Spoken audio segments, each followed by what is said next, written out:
Azərbaycan Premyer Liqasının ilk dövrəsini dərin data ilə analiz edəndən sonra ikinci dövrədən nə gözləmək olar? Və ya başqa sözlə, sizə desəm ki, Neftçi hazırda 3-cü yerdə olmalı idi, Sabah ilə Turan isə bir qədər başından yuxarı tullanır. Siz buna nə reaksiya verərdiniz? Analoji olaraq da Qəbələ ilə Kəpəz İmişli ilə eyni xala malik olmalı idi. Siz kanalımıza abunə olun, biz isə Azərbaycan Premyer Liqasının ilk dövrəsinə unikal səyahətə çıxaq.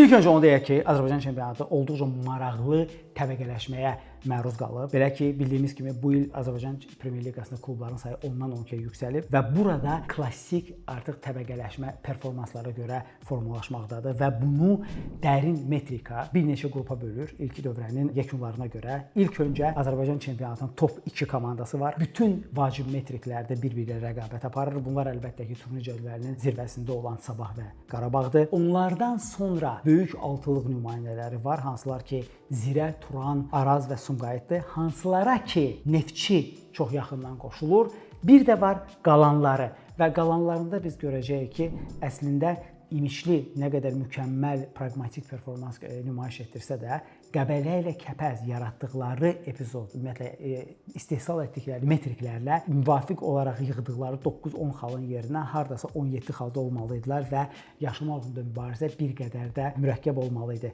Gəlin bir-bir həmin o yuxarıdan aşağıya doğru səyahət edərək başa düşməyə çalışaq ki, söhbət nədən gedir. Deməli, mən çaşdırmamaq üçün əlbəttə ki, daima bir-biri ilə mövqe uğrunda mübarizə aparan komandaları paralel adlandıracağam. Misal üçün, sadəcə olaraq biz Sabahı analiz etmirik. Sabahı analiz edərkən həm də Qarabağı da onunla tez-tez tutuşdururuq və başa düşməyə çalışırıq ki, vəziyyət necədir. Gördüyümüz kimi, baxın, bu klassik turnir cədvəlidir, sol hissəsi, amma sağ hissəsi bizə daha maraqlı informasiya verir. Bu nədən ibarətdir? Bu bizim daima adını çəkdiyimiz komandanın XG-si, yəni gözlənilən qolları, XG gözlənilən buraxılmalı olan qollar və XPT-si, yəni əslində komanda oyun ərzində yaratdığının məntiqini son məhsul olaraq versəydi, neçə xal yığardı. Burada bir neçə maraqlı fakt var. İlk gözümüzə girən faktor ondan ibarətdir ki, həm Sabah, həm Qarabağ lazım olandan, yəni yığmalı olduqlarından daha çox xal yığıblar. Müvafiq olaraq Sabah əgər 30.2 XG dilində danışsaq və Qarabağda bu 30.1-dir, yəni hardasa hər iki komanda bir-birindən bərabərdir. Turnir cədvəlində bu özünü müvafiq olaraq 37 və 36 xal kimi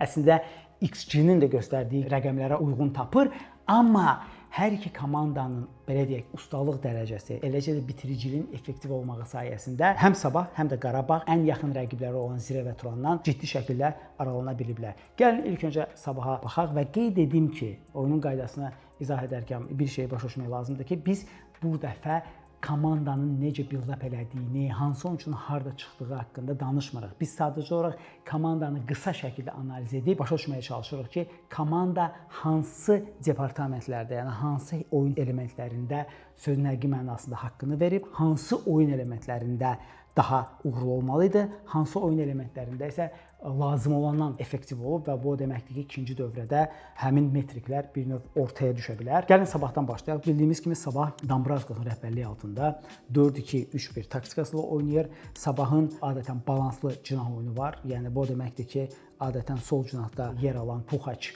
daha aqressiv hücuma qoşulur. Sağ cinahda onun yerini tutan Zədəli olmadığı halda Zedatka onu balanslayır. Yəni rəqib əgər qapısına oturub avtobus parkovka edirsə, 5-4-1 və ya 6-4-0 taktikası ilə müdafiə olunursa, o zaman Zedatka da qoşulur.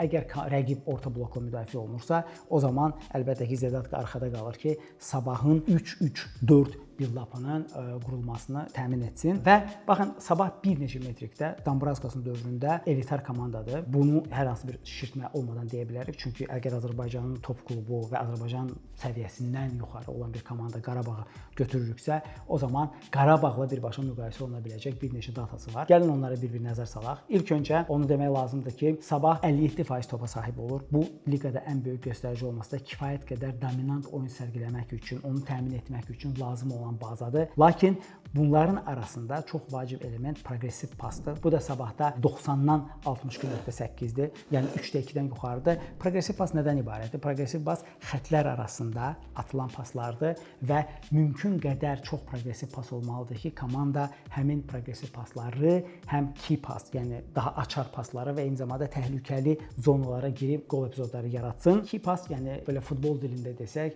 bunun atası Lionel Messi'dir. Yəni bu assist deyil, amma assist öncəsi, məsəl üçün təsəvvür götürün ki, futbolçu burada winger cinahdan açılır və həmin wingerin alanına top atılır, hansı ki ondan sonra winger özü də tamamlaya bilir. O zaman bu key pas, yəni açar pas assist olur. Və lakin bəzənsə həmin winger atır 9 nömrə, 9 nömrə bunu bitirir. Onda bu assist olmur, amma yenə də açar pas olur. Yəni bu göstəricilər 62-nin üzərində 90-dan və key pas, yəni açar pas 90 dəqiqəyə 3 pas, bu həddindən artıq elitar göstəricidir və bu çempionatın ikinci ən yaxşı göstəricidir Qarabağın arxasında. Eyni zamanda Sabahın daha bir özəlliyi isə həddindən artıq aşağı, yəni 7-nin biraz altında 697 PPG-yə malik olmasıdır. PPG-yə də biz yaddaşımızı bir növ yeniləyək. Pass per defensive action, yəni Sabah nə qədər imkan verir ki, rəqib pas atsın, onu təzyiq altına qoymamışdan öncə. Yəni bu rəqəm nə qədər aşağıdırsa, komanda bir o qədər də aqressiv pressinqə malikdir. Bu ümumilikdə bizim üçün hansı şəkli formalaşdırır? Rəqib topa sahib olduqda Sabah onu 7 saniyə içində pressinq edir. Bu çox elitar göstəricidir. Üstəlik topu aldıqdan sonra Sabah topla bir qədər dominant olmağı sevir, amma bu əsas kontrola yönəlikdir. Yəni əgər Sabahın topa sahib olmaq üstünlüyü 66%-in üstündə olsaydı, bu hardasa Pep Guardiola'nın Barselonası və ya Hansi Flick'in Barselonası göstəricisidir. Yəni komanda tiki-taka ilə rəqibi boğmağı sevir. Amma Sabahda belə bir şey yoxdur. Dambrauskas üçün pressing o alətdir ki, rəqibdən mümkün qədər topu alsın.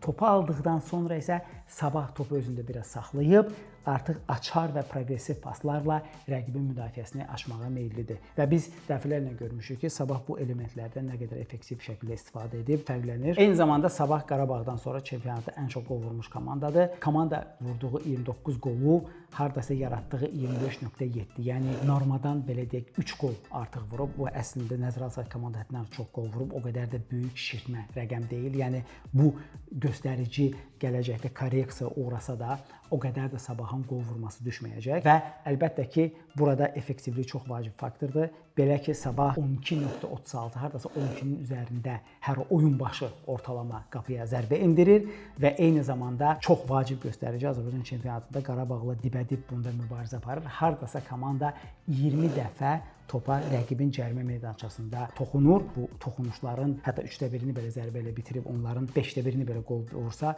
bu kifayət qədər ciddi göstəricidir. Yəni uzun sözün qısası, Sabah olduğu yerin haqqını verir. Sabahın yeri turnir cədvəlində hardasa 1-ci və ya 2-ci yerdir. Burada əlbəttə ki, bir neçə ssenari var və burada biz ona görə də Qarabağı da Sabahın söhbətinə qoşmalıyıq. Sabahın uğurlu ssenarisi necədir? Əlbəttə ki, uğurlu ssenarisi çempionatın açarlarına sahib olan, çempionatın dominant qüvvəsi olan Qarabağın Eintrachtı məğlub edərək Çempionlar Liqasının play-offuna qatılmasıdır. Bu o demək olacaq ki, Qarabağ həm də fevralın axırı, martın əvvəli də daha 2 ağır, fiziki, yorucu oyun oynayacaq. Nəzərə alaq ki, Qarabağ bu mövsüm birinci hissəsinin sonuna yaxın həm ölkə çempionatı, xüsusilə Çempionlar Liqasında gördük ki, bir qədər düşməyə başladı. Çünki yenə Qarabağ bu qədər fiziki yükə öyrəşməmişdi. Digər tərəfdən bu dəfə yalnız mart ayının sonunda millilərə pauza olacaq. Burada da yoldaşlıq görüşlərinin olduğunu nəzərə alaraq bu pauzada komanda biraz dincələ biləcək. Amma Qarabağdan fərqli olaraq Sabahın yeganə fokusu Azərbaycan çempionatı və Azərbaycan kubokudur. Bu arada maraqlı bir faktor ondan da ibarətdir ki, əgər hər iki komanda uğurlu çıxış edərsə, bu mövsüm ötən ilki kimi fantastik Sabah-Qarabağ finalı olmayacaq ölkə kubokunda. Belə ki, bu iki komanda yarım finalda qarşılaşacaq. Bu əlavə 2 oyun deməkdir hər iki komanda üçün, amma Qarabağ üçün play-offa qatılacağı təqdirdə bu Sabahın üstünlüyü olacaq. Sabahın pessimistik ssenarisi nədən ibarətdir? Çünki bütün göstəricilərə baxdığımızda, baxın, əsas göstəriciləri mən sizə qeyd etdim. Valdes Dambrauskas mükəmməl iş görüb və bu metriklər birinci turdan birinci dövrənin sonuna qədər olan oyunları əhatə edir. Lakin nəzərə almaq lazımdır ki, Dambrauskas mövsüm başlamamışdan biraz öncə gəlmişdi. Nəzərə almaq lazımdır ki, Sabahın mövsüm əvvəli metrikləri bundan daha aşağı idi. Yəni Sabah bundan da yaxşı performans göstərməyə namizəddir. Amma əlbəttə ki, Sabahın bir zəif yeri var, həssas belə deyək ki, zəif olmasa da, o da hücum xəttidir. Safranko zədəlidir və mövsümün demək olar ki, bütününü buraxmalı olacaq. Bu da Sabahı 2 hücumçu ilə buraxır. Əgər Mikkels zədələnərsə, bu zaman Sabahın çox ciddi problemi ola bilər. Ona görə də biz bu verilişi çəkəndə Sabah hər hansı bir əsas heyətə hücumçu transfer etməyib. Hələ ki, hücumçu transfer etdiyi halda belə onu Dambrauskas necə komanda inteqrasiya edəcək? Bu çox böyük bir sualdır. Çünki Safranko olsaydı çox güman ki, klassik Taran tipli, Lukaku tipli 9 nömrə funksiyasını yerinə yetirəcək bir futbolçu olardı. Amma Safrankosuz keçirməyə məcbur olduğundan Dambrauskas yanlış 9 nömrə mövqeyində Mikkels oynatmağa başladı və bu da fantastik nəticə verir. Bunun əsas səbəblərindən biri də komandanın uğurlu seleksiya siyasətidir. Hardakı Simic lazım olanda sağ cinah vingeri, lazım olanda ikinci hücumçu olur, lazım olanda 10 nömrə mövqeyində oynayır və eyni zamanda əlbəttə ki, Maudanı da qeyd etmək lazımdır. Yəni uzun sözün qısası, biz mövsümün sonunda Sabahı ya 1 ya 2-ci yerdə gözləyirik və şişirtmə olmaz desək ki, əgər Sabah Konfranslar Liqasına qatılsaydı, komandanın oyun performansı Polşanın Lech Poznan klubu ilə müqayisə oluna bilər. Əgər Sabah belə xəyali olaraq Konfrans Liqasında olsaydı, orada rahat şəkildə 12-18-ci yer tuta biləcək kapasitəyə malik idi. Yəni komanda həddindən artıq çox yaxşıdır. Ümid edək ki, bu performans davam edər. Qarabağa keçək. Əlbəttə ki, Qarabağ haqqında biz o qədər video çəkmişik ki və yaxında da Eintrachtla bağlı yeni bir videomuz olacaq. Ona görə Qarabağın oyun build-up'ını falan heç bir elementini müzakirə etməyə burada gərək görmürük. Ən vacib məqamlardan biri ondan ibarətdir ki, komandanın baş məşqçisi Qurban Qurbanov bildirmişdi ki, komandadan heç kim ayrılmayacaq. Bu o deməkdir ki, Qarabağ öz heyətini və Azərbaycan çempionatındakı favorit mövqeyini qoruyacaq. Digər tərəfdən bu cədvələ baxdığımızda Qurban Qurbanovun biz açıq kitabıq, nə varsa hər şey ortadadır, sözünə nə qədər əməl etdiyini görürük. Baxın, burada görürük ki, istənilən komanda Azərbaycan çempionatında, digər 11 komanda müxtəlif oyunlarda müxtəlif taktikanı sınayıb, amma Qurban Qurbanovda hər şey o qədər dayanıqlı, hər şey o qədər sabitdir ki, adam yalnız 4-2-3-1 taktikasından istifadə edir bütün oyunlarda və bunun dəyişəcəyini də gözləmirik. Qarabağ birmənalı şəkildə Azərbaycan çempionatında bütün vacib hücum metriklərində dominant klubdur. Misal üçün, komanda bayaq izah etdik ki, xal olaraq overperformans etsə də gözləmək lazım deyil ki, bu korreksiya edib düşəcək. Bunun əsas səbəbi ondan ibarətdir ki, Qarabağda Azərbaycan çempionatının ən yaxşı oyunçuları cəmlənib, yəni komanda bunu yığa bilib, komanda ən yaxşı, ən dayanıqlı məşqçiyə malikdir və komandanın çox bəlirli oyun cizgisi var. Əbəs yerə deyil ki, Qarabağ Pep Guardiolanın tiki-takasına ən yaxın klubdur. Əgər Sabah 57% topa sahibdirsə, bunu kontrol üçün topa sahib olursa, Qarabağda bu 65.3%dir və 65% ümumiyyətlə artıq dominasiya deməkdir. Yəni Qarabağ həm də topa sahib olmaqla bir növ istirahət etmiş olur. İngiliscə belə bir ifadə var, resting with the ball, yəni topla istirahət etmək. Üstəlik Qarabağ sadəcə olaraq Louis van Gaalın Manchester United olduğu kimi topa steril şəkildə sahib olmur. Komanda 90 dəqiqə ərzində 88% dəqiqliklə 541 pas atır ortalama. Bu Azərbaycan çempionatının hər iki metrikə görə birinci komandasıdır. Bunun da səbəblərindən biri ondan ibarətdir ki, rəqib komandalar Qarabağla adətən orta və ya aşağı bloka otururlar ki, mümkün qədər Qarabağın təhlükəsini minimallaşdırmış olsunlar. Eyni zamanda progressiv paslar, yəni bayaq sabahda qeyd etdiyimiz kimi irəli yönəlik paslarda da Qarabağ Azərbaycan çempionatının ən yaxşı komandasıdır. Komandada bu göstərici 73.41-dir. Sabahdan kifayət qədər irəlidədir və 83% dəqiqlik var. Üstəlik, əlbəttə ki, Qarabağ oyun boyu hardasa 15 zərbənin biraz altında qapıya zərbə endirir və Azərbaycan çempionatında sürpriz deyil bu əlbəttə ki, ən çox qol vurmuş komandada 32 qol. Maraqlı faktor ondan ibarətdir ki, Qarabağın bombardiri 3 nominal hücumçusundan biri deyil, sol cinah müdafiəçisi və lateralisi olan Toral Bayramovdur və o da ən çox standartlardan qol vurmağı sevir, ölü topları çox effektiv şəkildə dəyərləndirir. Qarabağın optimistik və pessimistik ssenarisi əlbəttə ki, bir dənə suala gəlib çıxır. Komanda çempion olmaya bilərmi? Yenə də biz dediyimiz kimi bir halda baş verə bilər ki, Qarabağ play-offa gedir Çempionlar Liqasında. Orada çox ciddi şəkildə enerji sərf edir. Qarabağ play-offa gedərsə, mənim şəxsi xəyalım odur ki, Tottenham Hotspur düşsün. Orada hər şey baş verə bilər və Qarabağ nə qədər Çempionlar Liqasında dərin mərhələyə gedirsə, bu deməkdir ki, bir qədər komanda iki yerə parçalanacaq və bu da əlbəttə ki, Sabaha çempionluq uğrunda mübarizədə nədənsə yapışmağa imkan verəcək. Lakin əgər Qarabağ Çempionlar Liqası çıxışını yanvarın sonunda bitirərsə, eyni zamanda Qurban Qurbanov dediyi kimi heç bir oyunçunu satmazsa, bu o anlama gələcək ki, Qarabağ Azərbaycan çempionatının yenə də bir nömrəli favoritidir. Yalnız növbəti iki oyun hər ikisində də Sabaha uzacağı təqdirdə çempionluq şansını bir qədər düşürmüş ola bilər, amma biz düşünmürük ki, bu ssenari təkrar olunacaq. Sizin fikrincə, Azərbaycan çempionatında çempion dəyişə bilər, yoxsa Qarabağ elə estafeti öz əlində saxlayacaq? Rəşad Sadıqov bir növ Azərbaycan məşqçiləri arasında, yəni yeni nəsil arasında ən progressiv, ən uğurlu məşqçi sayıla bilər. Xatırladaq ki, onun rəhbərliyi altında Zirə artıq 3 mövsüm dalbadaldır ki, top 3-lükdədir. Lakin komandada bir qədər yarpaq tökümü olduğundan bizim fikrimizcə Zirə bu mövsüm ötən mövsümə nisbətən və bunu metriklərdə əslində nümayiş etdirir, bir qədər geriləyib. Amma bununla belə komanda yenə də əgər möcüzəvi bir şey baş verməzsə, Turan öz effektivliyini davam etdirməzsə və ya Vernidub Neftçidə bir xaruqələr yarada bilməzsə, çox güman ki, Zirə çempionatı 3-cü yerdə bitirəcək və 3-cü yer üçün bir nömrəli favoritdir. Niyə görə? Çünki burada bir neçə əsas metrikdə biz görəcəyik ki, Zirə Azərbaycan çempionatının Sabah və Qarabağdan sonra 3-cü ən yaxşı komandasıdır. Gəlin əvvəlcə komandanın qısa şəkildə build-up'ından danışaq. Bildiyimiz kimi komanda 4-2-3-1 taktikası ilə oynayır.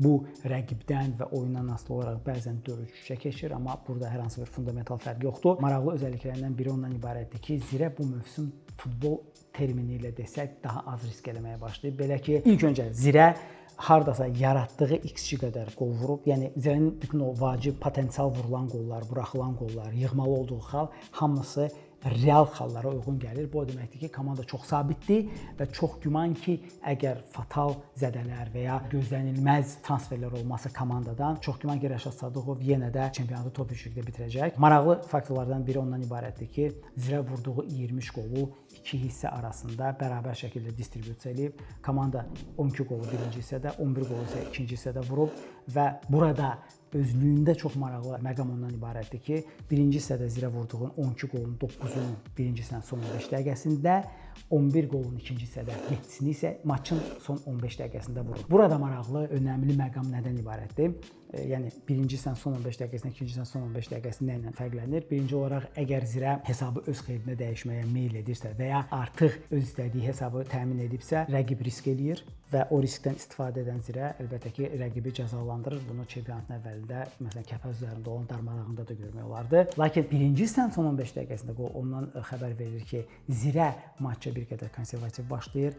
Əvvəlcə rəqibin presingini özünə hopdurmağa, bir növ onu neytrallaşdırmağa yönəlir.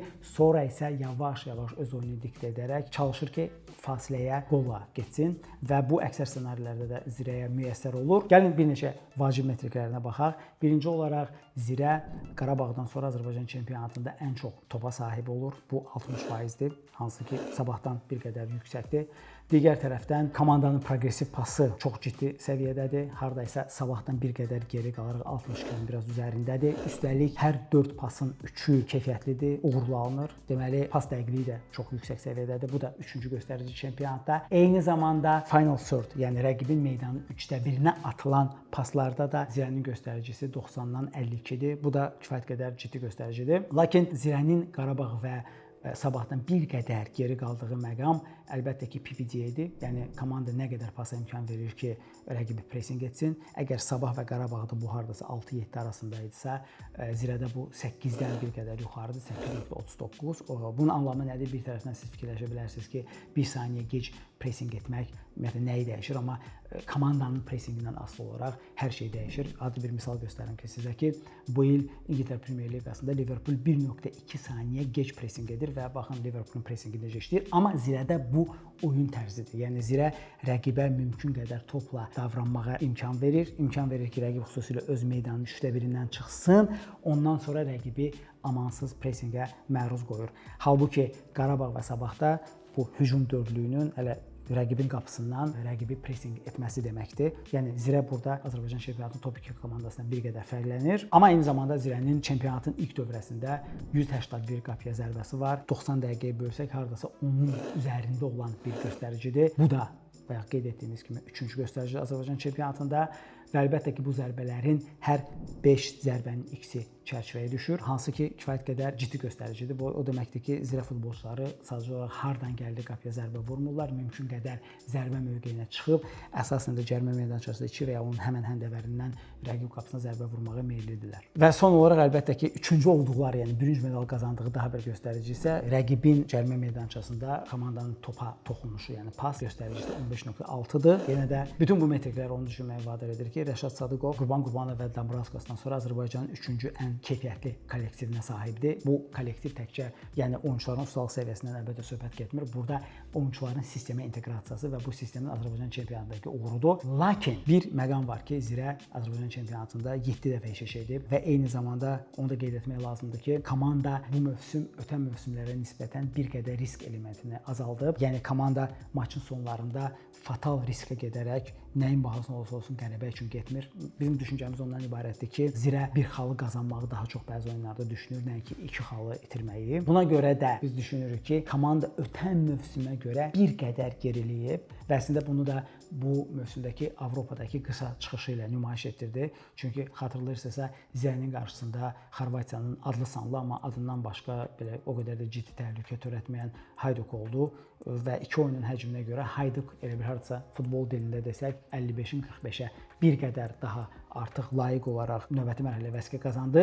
Lakin Hajdukdan da danışanda onu danışmaq lazımdır ki, sonra Xorvatiya komandası düşdü Albaniyanın 4-cü komandası olan Dinamoya və onu o 2-1 məğlub edib 3-1 məğlub oldu. Bu o deməkdir ki, Zirə Azərbaycan Premyer Liqasında 3-cü yeri tutub, hansı ki avtomatik olaraq Konfrans Liqasına %100 vəsiqəni təmin edir. Həmin o Konfrans Liqasının seçim mərhələsi vəsiqə qazansa, bizim ehtiyatımız ondan ibarətdir ki, Rəşad Sadıqov bir qədər oyun sistemi olaraq riskli oyunu tərcih etməsə və ya kifayət qədər komanda yay ərzində öz heyətini gücləndirməsə, yenə də bu mövsümki analoji nəticələr onu gözləyə bilər. İndi isə keçək 3-cü yer uğrunda Zirənin əsas rəqibi olan və itirilmiş xallara görəsində çempionatın 3-cü ən yaxşı komandası olan Tovuzun Turan komandasına. Burada artıq biz dərin metrikalara baxa-baxa başa düşürük ki, hadisələr nə qədər maraqlı şəkildə cərəyan etməyə başlayır. Belə ki, Turan Qurban Berdiyevin rəhbərliyi altında artıq 2-ci mövsümündədir. Qurban Berdiyevə qədər də komanda ilə Ayxan Abbasov işləyirdi. Komanda Azərbaycan çempionatına çıxandan bu yana daha çox təhlükəsizlik, o ingiliscə belə bir söz var, better to be safe than sorry, yəni daha yaxşı olar ki, təhlükəsiz olasan, nəinki peşman olasan. Qurban Berdiyev hələ Rubindən işlədiyi dövrdən çox praqmatik, müdafiə meyilli bir məşqçi kimi tanınır və həmin trendi Turanda çox effektiv şəkildə tətbiq edir. Şişirtmək olmaz əgər biz desək ki, Turan Azərbaycan çempionatı səviyyəsində çox elitar müdafiə komandasıdır. Biz müdafiə metriklərindən başlayaraq göstərəcəyik ki, Turan nə qədər ziddiyyətli komandadır. Yəni bir tərəfdən komandanın müdafiəsi mükəmməldir. Azərbaycan çempionatının top 2 və ya 3 komandasından biridir. Digər tərəfdən isə komandanın hücum metrikləri bəzən çempionatın ən aşağı dördlüyünə belə düşür. Bildiyimiz kimi Turan 5-3-2, bəzi oyunlarda əlbəttə ki, cinah lateralləri yuxarı qalxırlar. O zaman taktik olur 3-4-3 və ya 3-4-1-2 taktikasından istifadə edir. Komandanın əgər qısa sözlə, qısa bir cümlə ilə ifadə etməyə çalışsaq, Turan pressingi, yəni rəqibin təzyiqini özünə çəkərək, onu müdafiə futbolu ilə neytrallaşdıraraq sürətli keçid futbollarına stavka edən bir komandadır və bu bəzi hallarda çox yaxşı işləyir, bəzi hallarda isə xüsusilə top 2 komandalara qarşı bir qədər effektiv deyil. Amma gəlin birinci başlayaq Turanın elitar olduğu müdafiə metriklərindən. Komanda buraxdığı qol sayına görə Azərbaycan çempionatında 3-cü yerdir. Amma komanda bir oyun başı 6.26 zərbə qapısına buraxır, hansına görə ki, Azərbaycan çempionatının ən yaxşı komandasıdır. Bu da təsadüf deyil, çünki Turan müdafiə futbolu oynayanda 5-3-2 və ya 5-4-1 taktikası ilə müdafiə olunur. Bu da rəqibə məkan vermir ki, rəqib ondan istifadə edərək Turanı cəzalandıra bilsin. Üstəlik, rəqib hardasa 20 metrin o tərəfindən zərbə mövqeyinə çıxarılır. Yəni ki, nə qədər uzaqdan vurulursa, o qədər az effektiv olur. Baxın, bunu Qurban Berdiyev çox yaxşı bacarır. Digər tərəfdən, vacib müdafiə metrikləri olan interceptions, yəni topa müdaxilə 90 dəqiqəyə 32.6-dır. Bundan başqa recovery, yəni topu qazanmaq üzrə Turan 70.35%-dədir və bunun da 45%-i Turanın özünə aid olan meydanın 1/3-dən gəlir. Yəni bu deməkdir ki, komanda həddindən artıq çox vaxtı burada keçirir və biz bunu hücum futbolunda niyə problem olduğunu izah edəcəyik. Üstəlik, komandanın çox maraqlı PPG və komandaya qarşı maraqlı PPG var. Belə ki, komandanın öz PPG-yi 9.53-dür. Yəni Turan əlbəttə ki, meydanın hardasa rəqibin nəinki 3/1, deyərdik ki, hətta ilk 40 metrliyində rəqibə o qədər də intensiv pressing etmir. Əgər komanda topsuz 5-3-2 taktikası ilə müdafiə olunursa, ikili hücumu pressing keçdikdən sonra rəqib hardasa meydanın mərkəzinə qədər rahat şəkildə imkan verilir ki, topla rəftar etsin və ya həmin iki hücumçu bir qədər arxaya oturaraq mərkəzə çatmağını rəqibin gözləyir, ondan sonra pressing edir.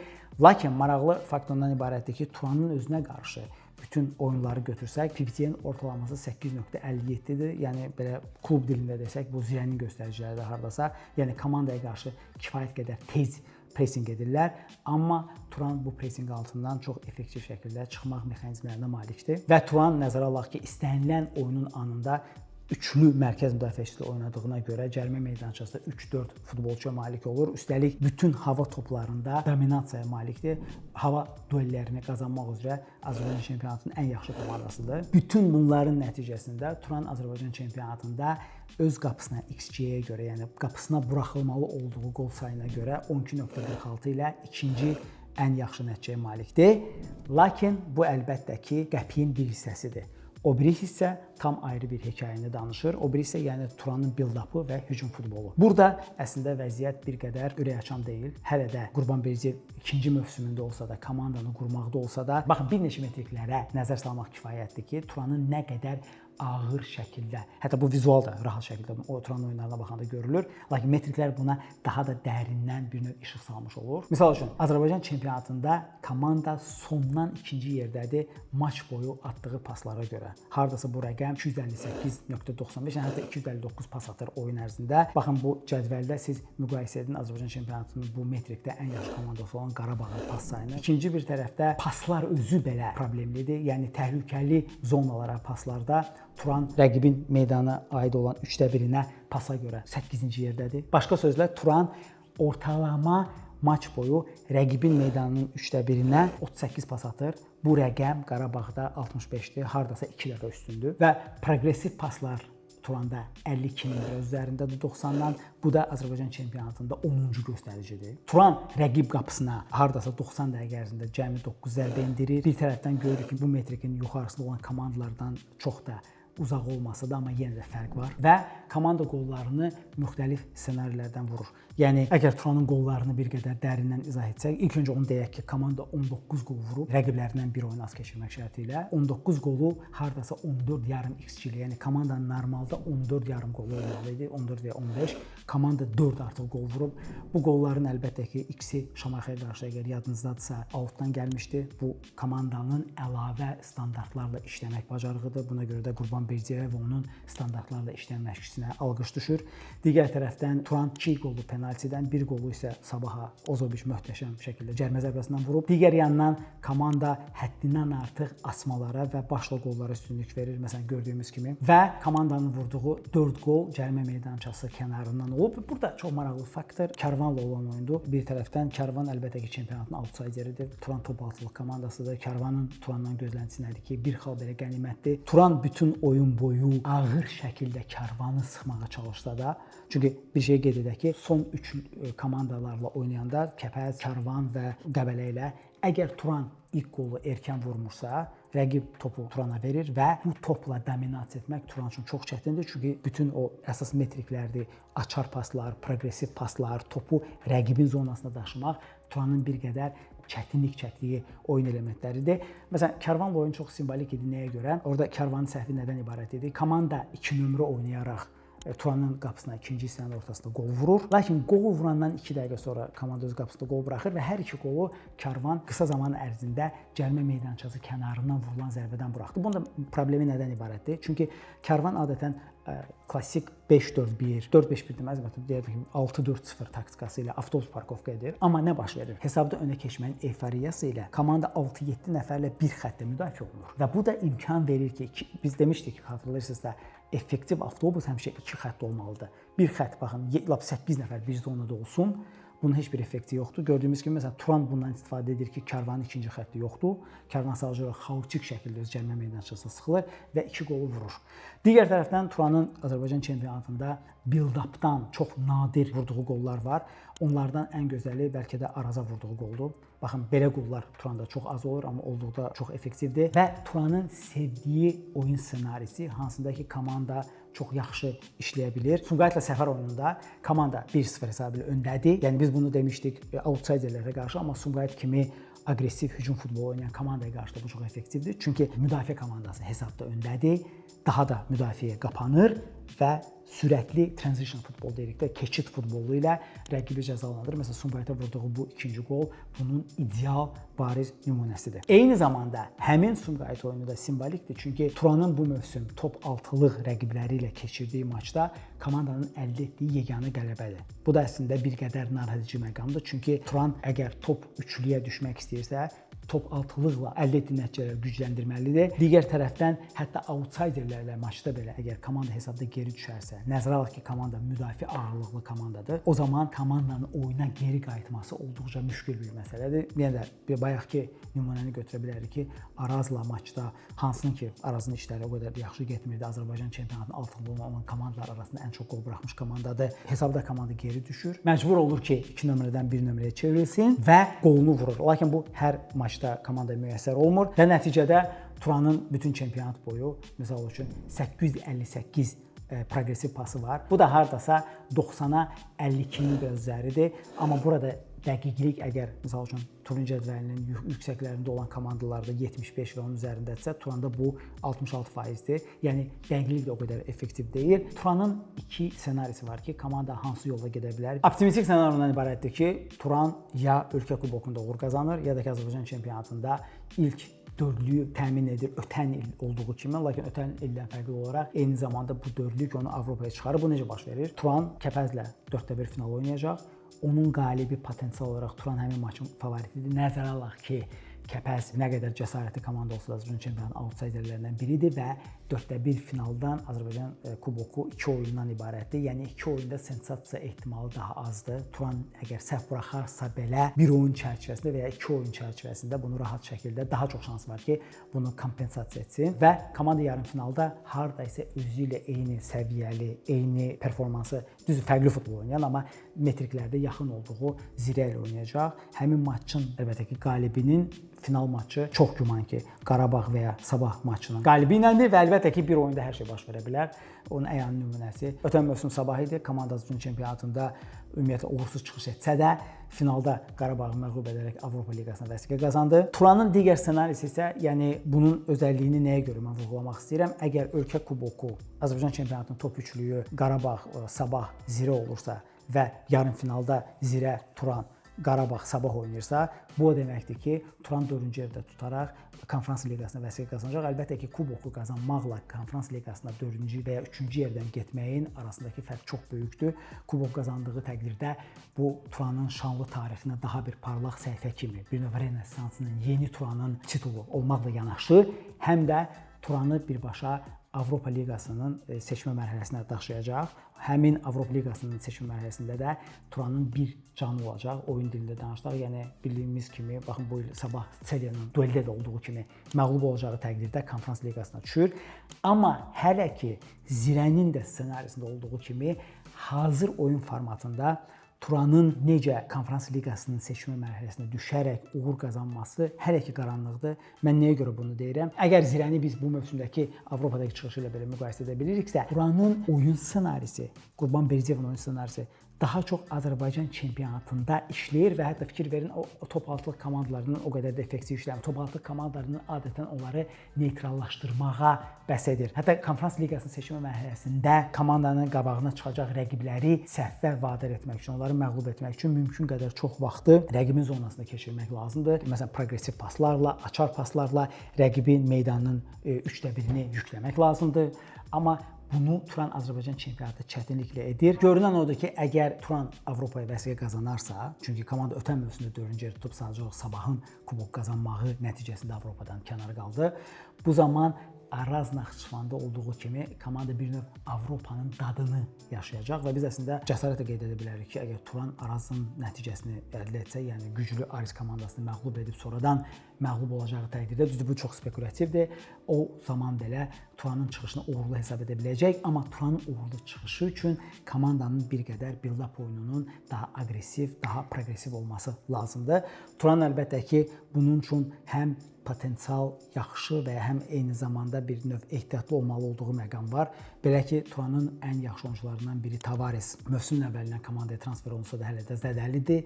Əgər zədəsini sağaldıb formaya düşə bilərsə, sistemə inteqrasiya oluna bilərsə Qurbanberdiyev tərəfindən komandanın həmin o build-up oyununu yuxarı çıxarmaqda kömək edə bilər. Potensial bəlkə də Turan daimi variantlardan biri kimi ya 3-4-3, 3-4-1-2, 3-4-2-1 fərqi yoxdur və ya dördlü müdafiəyə keçə bilər. Pis ssenari ondan ibarət ola bilər ki, nəzərə alsaq ki, Alexis Souza'nı da komanda satıb və komandada hazırda hücumçulardan danışdıqda burada Jo Batista, Ayxan və əlbəttə ki, Vadji qalıb. Vadji mövsümün əvvəlindən zədəlidir. Hələ ki, o stavka özünü doğrultmayıb. Yəni çox vacibdir ki, Vadji və ya Tavaresin ikisindən biri formasına qayıtsın ki, Turan metriklərini hücum futbolunda düzəldə bilsin. Çünki sonda onu qeyd edək ki, Turan normal metriklərini göstərdiyindən 4,5 artıq qol vurub və bu əgər korreksiyaya uğrayarsa, bu o demək olacaq ki, Turan hardasa indiki yığdığı xal tempindən bir qədər aşağı düşəcək. Sonda onu qeyd edək ki, Turan xüsusi komandadır. Nəzərə alsaq ki, bugünkü günümüzdə artıq Xəzər Lənkəran yoxdur. Ona görə Azərbaycanın ən böyük azərkeş ordusu, azərkeş dəstəyi Tovuzdadır. Komanda rəhbərliyi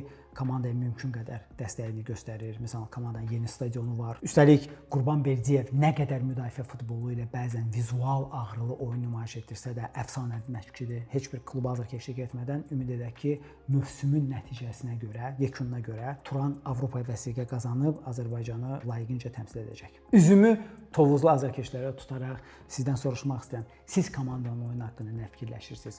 Nədən xoşunuz gəlir? Nə isə inkişaf etməyini, dəyişməyini istəyərdiniz? Fikirlərinizi şərhlər bölməsində bildirməyi unutmayın. Biz isə keçək top 6-lığın digər iki komandası olan Sumqayıt və Arazan.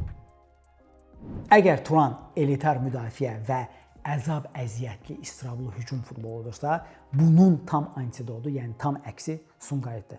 Sumqayıt inanılmaz göz oxşayan hücum futbolu oynasa da, həm müdafiə futbolu, həm də ki, müdafiə keçid futbolu komandada çox ciddi problemdir. İlk öncə əlbəttə ki, Sumqayıtın taktikası 4-3-3 və ya 4-2-3-1-in variasiyasıdır. Mənə görə əgər Azərbaycan çempionatında bir oyunla Sumqayıtı, hansısa komandanı müsbət və mənfilikləri ilə dəyərləndirməli olsaq, bu Azərbaycan çempionatının bəlkə də ilk dövrəsinin, mən sabah Qarabağı istisna edirəm, ən göz oxşayan, ən gözəl oyunu olan Sumqayıt Qarabağ oyunu idi. Hansında ki, Qarabağ 4-2 hesabı ilə qalib gəldi.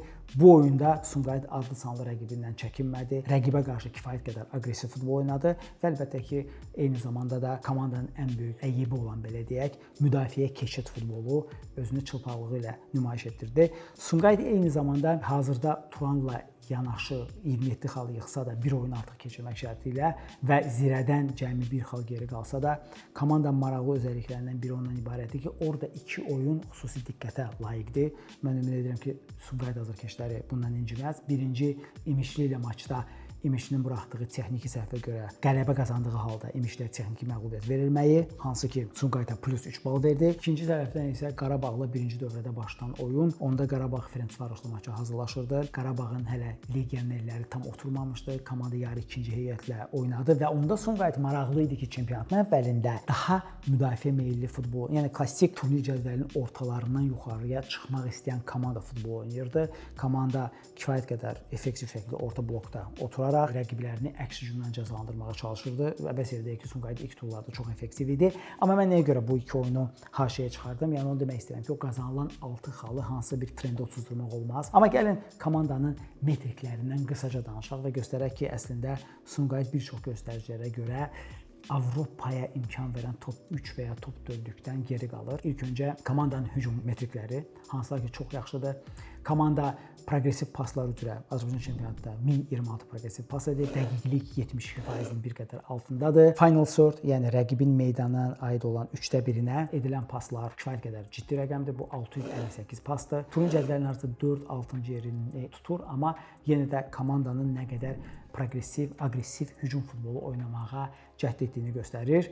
Eyni zamanda Sumqayıt oyun ərzində 2 açar pas atır və bu açar paslardan da kifayət qədər effektiv şəkildə istifadə edir. Ona görə də komanda kifayət qədər çox qol vurub və qolu da əlbəttə ki, törədən bir nömrəli faktor qapıya zərbədir. Sumqayıtda bu rəqəm 90 dəqiqəyə 9.13-dür. Baxın, bu cədvəldə gördüyümüz kimi də bu yenə də Azərbaycan çempionatında hardasa ortalarına aparacaq bir göstəricidir. Yəni 4-ün bir qədər altına düşəcək bir göstəricidir. Sumqayıtın ən böyük problemi isə əlbəttə ki, müdafiə metrikləridir. Söhbət komandanın müdafiəsinin o qədər də hücumuna layiq olduğundan getmir. Söhbət burada komandanın hücumdan top itirdiyi halda müdafiə keçidindən gedir və müdafiə, ingiliscə buna defensive transition deyirlər, bir qədər problemlidir. Komanda 19 yarım XG-dən, yəni ki, qapısında 19 yarım qol görməli idisə, 20 qol görüb. Yəni bizim gözləntimiz odur ki, Sumqayıt ikinci dövrədə də nə qədər qapısına təhlükəli epizod buraxırsa, bir o qədər də qol görəcək. Komandanın PPG-yi 10,53-dür.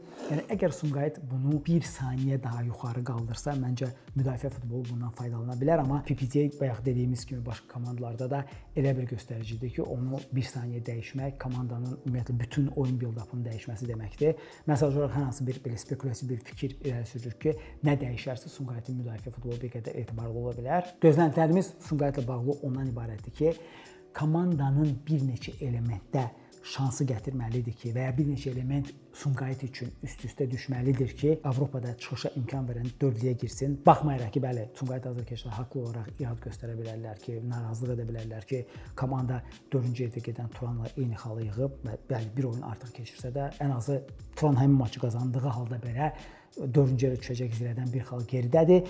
Amma metriklər onu göstərir ki, Sumqayıtın nəticələri ikinci dövrədə bir qədər düşəcək. Əlbəttə ki, Sumqayıt bir neçə sensasiyalı nəticə əldə edə bilməzsə, yəni sensasiyalı nəticə, yəni komanda bəlkə də 4-6 xal aralığında ola biləcək 4-cü yerin. Bu isə qazanılmalı olmayan 2 qələbəni əldə etdiyi təqdirdə Sumqayıt üçün hər şey tam dəyişmiş olacaq. Elmar Baxşıyevin rəhbərliyi altında Araz ötən ilki uğurun davamını gətirə bilmədi. Çox təəssüf olsun ki, xatırladaq ki, ötən il bu vaxt Araz çempionatın sabit ikinci komandası idi. Yalnız yaza yaxın Araz öz yerini zirəyə verdi və sonda Turanla kim üçüncü yer tutacaq uğrunda mübarizə getdi. Əslində xatırlayırsınızsa çempionatın sonunda hər iki komanda eyni effektiv şəkildə xal itirməkdə davam edirdi. Bir növ sən keç, yox sən keç, yoxsa sən keç prinsipi ilə üçüncü yeri rəqibinə vermək istəyirdi, belə deyək. Amma günün sonunda Araz Avropada da Elmar Baxşıyevin rəhbərliyi altında çox uğurlu şəkildə debüt etdi. Baxmayaraq ki, Amoniyadan bir növ mini faciə baş verdi. Azərbaycan futbolunun 90-cı illərdə bizə qaytardı. Amma Amoniya kimi çox ciddi Arislə layiqli qələbə oldu 2 oyunun çərçivəsində. Amma bu mövsümdə biz baxsaq Arazın sadəcə olaraq dərin metriklərə belə getmədən biz görürük ki, komanda bütün vacib oyun elementlərində çox ciddi şəkildə Azərbaycan çempionatının hardasa o altılığın 5-6-cı yerini tutan komandadır. Biz burada həm topa sahib olmaq, həm progressiv pasları, həm açar pasları nəzərdə tuturuq. Komandanın yaxşı çıxış etdiyi, etibarlı göstərdiyi göstərici PPG idi. Komandanın pressingi 8.42 idi. Bu əslində top 3-4-lüyə daxil olmağa imkan verərdi, lakin digər metriklər bunu dəstəkləmir. Arazın ən böyük 2 problemi biz deyərdik ki, Elmar Baxşıyevin rəhbərliyi altında oyuna kontrolün olmaması. Bu da ondan əmələ gəlir ki, komanda topa 50% sahibi idi. Yəni əgər Arazın oyunlarına baxırdınızsa, görürdünüz ki, Arazın qazandığı 2-1 hesabı ilə Turan maçına, bərabərə qaldığı Turan maçına və ya Neftçi ilə oyuna da aid etmək olar, hansı ki 2-2 bitmişdi. Rəqib nəsə epizodlar yaratmağa çalışır, dominant futbol oynayır. Araz topa sahib olan kimi çox effektiv əks hücuma və ya çox effektiv bir build-up hücumu ilə rəqibə qol vururdu. Burada əlbəttə ki, Simakalonu bir tərəfdən Fərdi Ustalını qeyd etmək olar, amma digər tərəfdən komandanın o hücum transitionu çox yaxşı idi.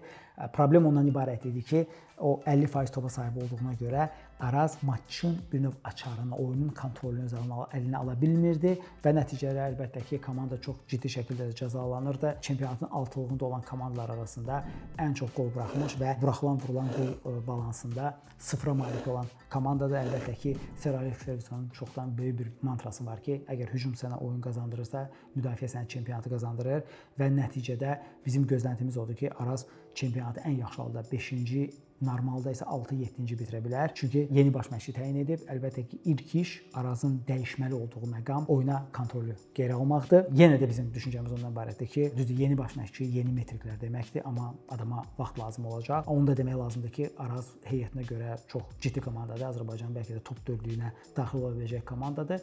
Amma itirdiyi xallar itirib, ona görə maraqlı olacaq baxmaq ki, Araz çempionatın sonuna görə hansı yeri tutacaq. Biz bilirik ki, Naxçıvanlı azarkeşlər çox coşqulu şəkildə Arazı Arazı dəstəkləyirlər. Sizin fikrincə bu il Arazın dördlüyə düşmək şansı varmı? Çünki nəzərə alırıq ki, Araz sensasiyalı şəkildə ölkə kubokunda Kəpəzə məğlub olaraq mübarizəni dayandırıb. Avropaya getməyin yeganə yolu əlbəttə ki, çempionatda top 4-lüyə düşüb ümid etməkdir ki, kuboku üçlükdən kimsə qazanacaq. İndi isə Azərbaycan futbolunun qanayan yarası olan və Azərbaycan futbolunun 2014-cü il Dortmund Borussiyası olan Neftçi.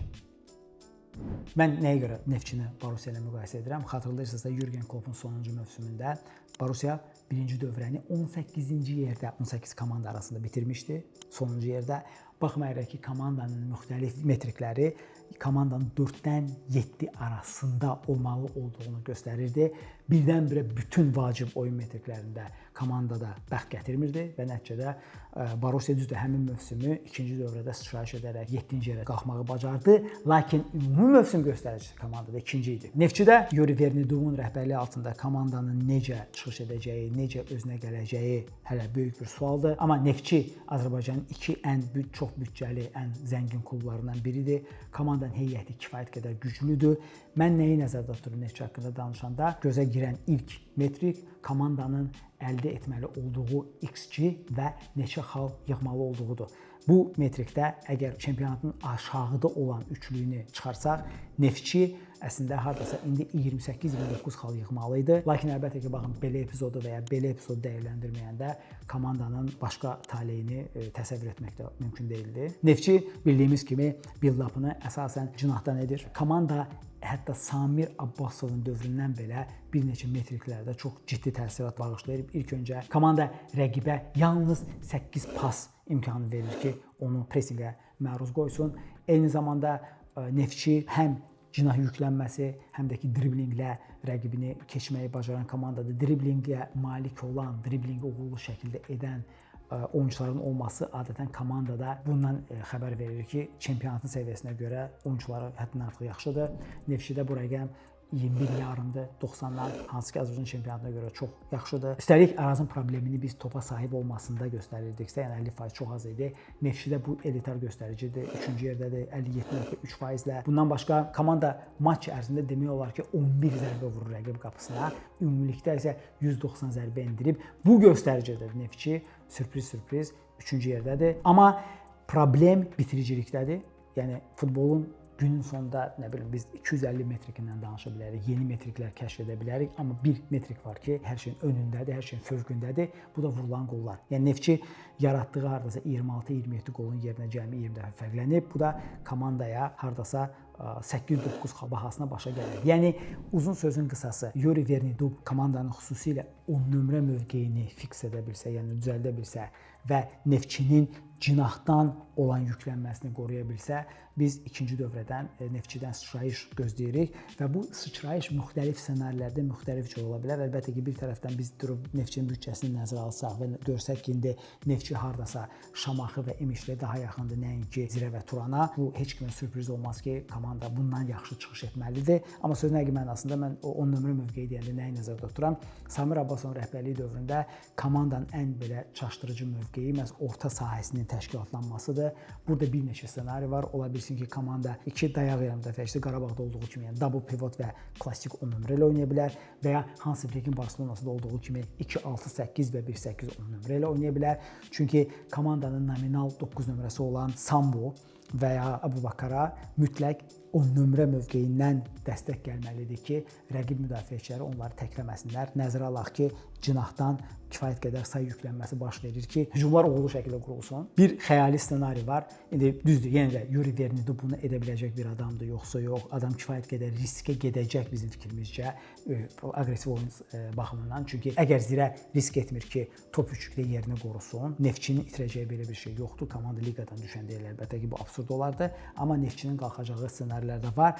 Ən optimistik ssenari ondan ibarətdir ki, Vernidov fantastik performans sərgiləyir, komanda bitiriciliyini təmir edir deyərdim və bunun nəticəsində XG göstəricilərinə yaxınlaşır, korreksiya baş verir və Neftçi öz ortalamasına qalxır. Nəticədə rəqiblərin də çıxışından asılı olaraq 4-cü yer üçün mübarizə apara bilər. Digər pessimistik ssenari isə hardasa 6-8-ci yer arasında var-gəl olması olacaq. Amma birmənalı şəkildə Neftçi bu mövsüm ən azından növbəti mövsümün cücərtisini verməlidir. gözləməlidir. Yenə də əgər sensasiya olarsa, Avropa Neftçinin qabağında ola bilər, lakin daha realistik ssenariyadan ibarətdir ki, Neftçi həm build-up'ını, əsasən də bitiricilik oyununu bərpa edir və gələn mövsüm çempionatın top 3-lüyə niyə favorit olduğunu göstərir. Əziz Neftçi azarkeşləri, bildiyiniz kimi biz sizinlə əksər hallarda Neftçinin ev oyunlarını izləyirik və komanda ilə bağlı ayrı-ayrı analitik videolarda paylaşmışıq. Sizin fikrincə məşqçi dəyişikliyindən sonra Neftçinin yüksəlişi labüddür? Bir növ komanda